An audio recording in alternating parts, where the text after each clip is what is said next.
Wave B osa. G-moll 7 esimene kord. Ma rütmikat praegu ei mängi, lihtsalt räägime akordist. G-moll 7.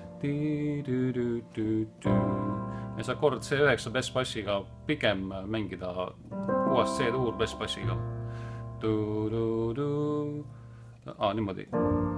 Et see C-tuur siis võib olla mis tahes kujul.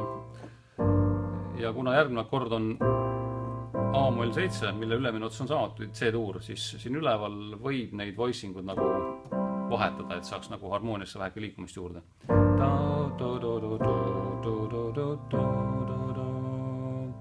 Järgmine akord on bass 9 sus, mida võib mängida niimoodi, et tal paremas käes on as-tuur.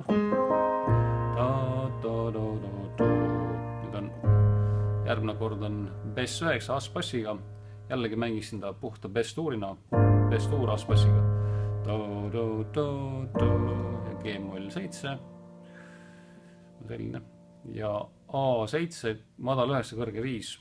See on 4-häälne voicing. Madal 9 on siin, kõrge 5 on siin, siin on terts ja septim. Et see on selliste akordide tüüp-voicing. Et ma räägin korraks veel nendest noon-akordide tüüp-voicingutest.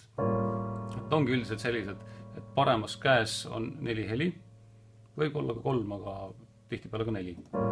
Ja siis pöial asub enamasti kas akordi septimil või tertsil. Et täpselt sama voicing teises pöördes, nagu üldlevinud pöördes oleks selline.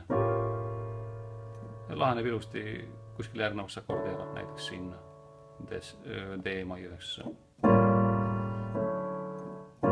Teil on ta muidugi praegu, see D-mai on 7, laheneb ka siia. Mängin nüüd korra rütmiga.